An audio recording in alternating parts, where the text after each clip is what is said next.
वंदनीय माता जी, उन्होंने नारी जागरण का शंखनाद किया।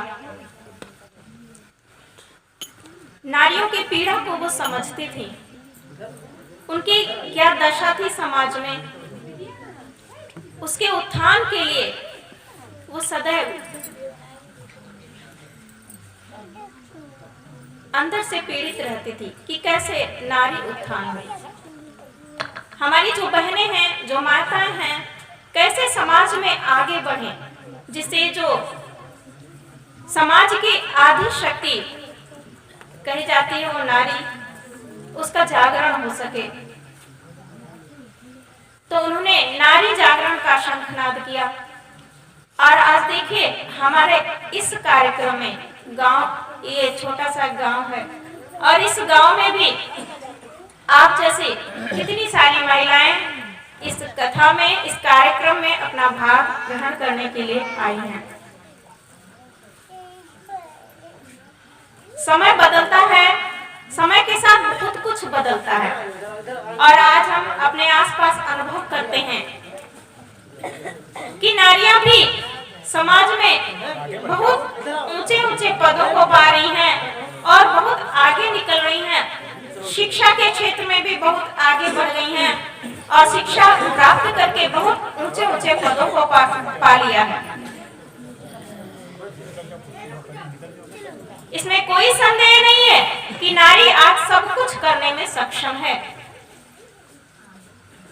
उसको हर सुख सुविधाएं प्राप्त हैं, हर तरह की छूट है और हर तरह की सुविधा जिस प्रकार एक नर के लिए है उसी प्रकार नारी के लिए भी।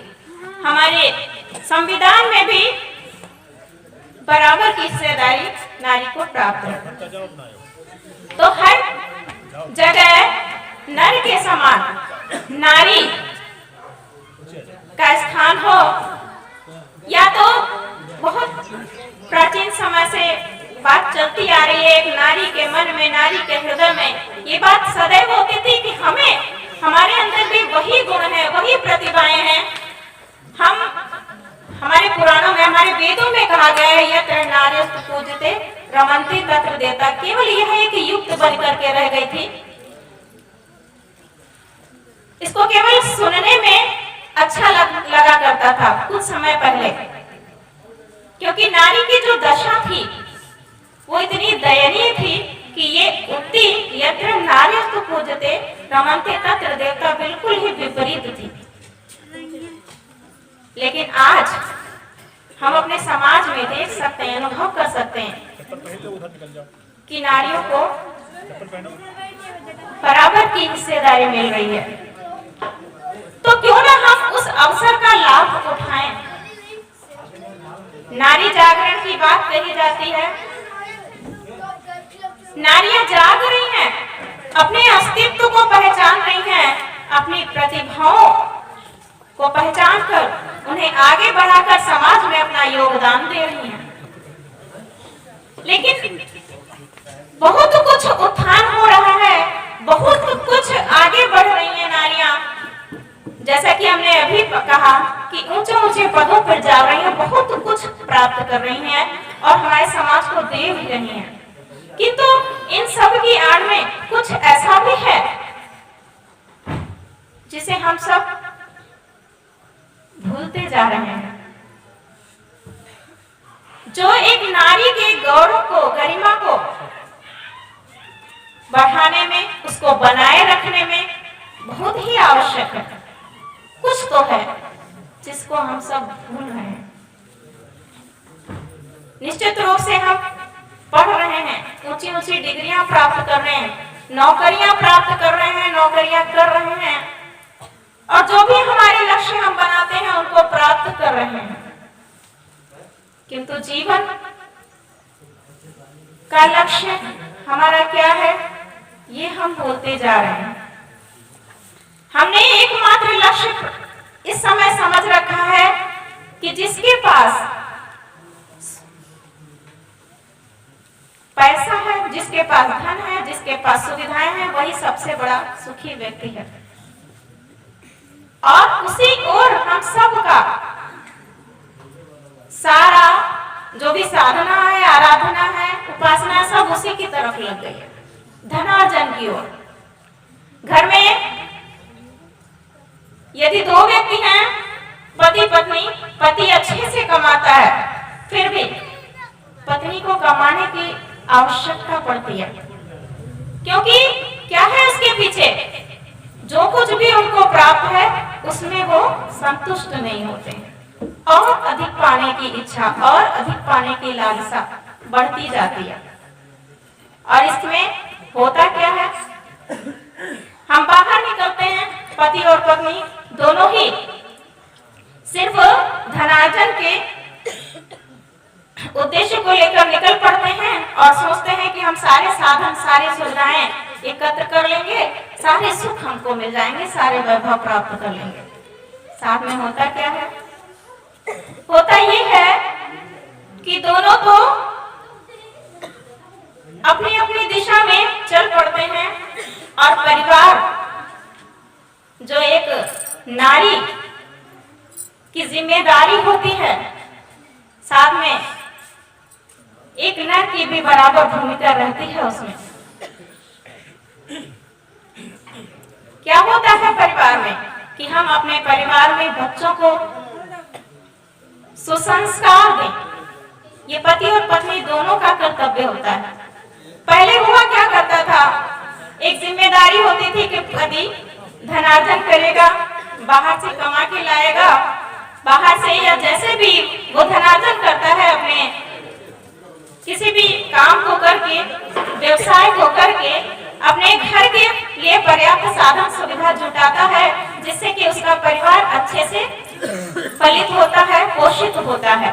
और नारियों का क्या दायित्व था कि वो अपने घर के जो भी बच्चे होते थे, उस घर की जो भी संतानें होती थी, जो भी उस पालित पोषित होते थे, उनको अच्छा संस्कार देने में उनकी विशेष भूमिका रहती थी। किंतु आज समय का अभाव है, किसी के पास समय नहीं है जो अपने बच्चों पर भी ध्यान दे सके, घर में पलने वाले, पढ़ने वाले बच्चों पर ध्यान दे सके।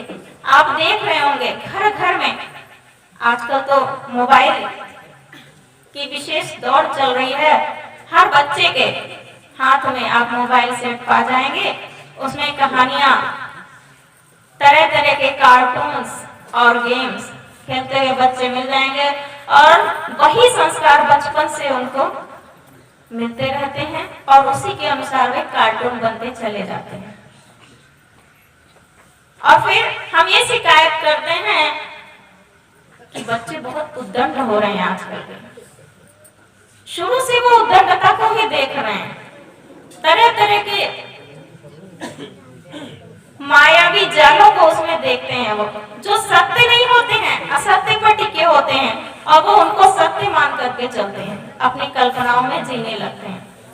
और जैसे कि हम लोग अपने जीवन को देख लें, जब हम छोटे थे तो हमारे घर के बड़े बुजुर्ग हम लोगों को तरह तरह की कथाएं, सुंदर सुंदर कथाएं सुनाया करते थे, चाहे वो भागवत से होती थी, रामायण से होती थी। तो इस तरह के जो महापुरुषों की कथाएं, महान महान गाथाएं सुनते थे हम लोग, उस तरह के संस्कार हमारे अंदर पड़ते थे, जिसका कुछ प्रतिफल अब हम अपने जीवन में देखते हैं। और सोचिए, सोचने योग्य बात है, जब हम अपने बच्चों में वो चीज डाल नहीं पा रहे हैं, कहीं से भी उसका बीजारोपण नहीं कर पा रहे हैं, तो आगे चलकर वो पीढ़ी, हम जब इतना सुनते थे तब उसमें का कुछ अंश हमको दिखता है अपने अंदर, और जब उनके अंदर कुछ भी नहीं है, सोचिए आगे आने वाली पीढ़ी और समय में क्या होगा। सोचने योग्य बात है। तो हम लोगों का दायित्व ये है, हम नारियों का, हम बहनों का, कि सबसे पहले तो हम अपने परिवार पर, अपने बच्चों पर ध्यान दें।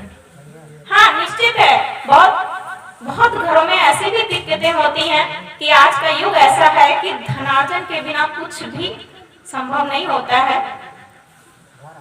हर चीज में धन आगे आ जाता है, तो हो जाती है ऐसी दिक्कतें, हो जाती हैं ऐसी आवश्यकताएं कि पुरुष और महिला दोनों को कमाना पड़ता है। तो उसके लिए भी हमारा जो सकते हैं। जो बहनें हैं वो भाइयों का सहयोग करें और भाई लोग बहनों का सहयोग करें। हमारे समाज में एक प्रथा, ये एक रूढ़ मान्यता, एक परंपरा से विकसित हो गई है। भाई पहले जमाने में होता क्या था कि भाई लोग बाहर का काम करते थे तो महिलाएं घर का काम करती थी, सबका सेवा सत्कार करती थी और सब लोग उनसे संतुष्ट रहते थे। लेकिन वो अब धीरे धीरे परंपरा बन गई है। क्या परंपरा बन गई कि वो सारे काम महिलाओं के ही हो गए। लेकिन अब ये है कि जब दोनों ही काम बराबर कर रहे हैं, भाई धन बराबर घर में लाने का काम दोनों जब बराबर कर रहे हैं तो दोनों को घर के काम भी बराबर देखने चाहिए, बच्चों को भी बराबर पालन पोषण में सहयोग करना चाहिए। लेकिन होता क्या है, पुरुष भले ही निठल्ला बैठा रहे, कुछ ना करे, महिला कमा के भी ला रही है उसकी पत्नी और पुरुष घर में है, खाली है, लेकिन फिर भी अपना पूरा अधिकार समझता है कि ये तो अगर कोई काम करना है, बाई चांस कोई महिला नहीं कर पा रही है तो क्या होता है कि ये तो उसका ही काम है, एक स्त्री का काम है, स्त्री ही करेगी। तो ऐसा नहीं होना चाहिए। आप पूरा सहयोग करें तो निश्चित रूप से एक घर का सुंदर माहौल बनेगा।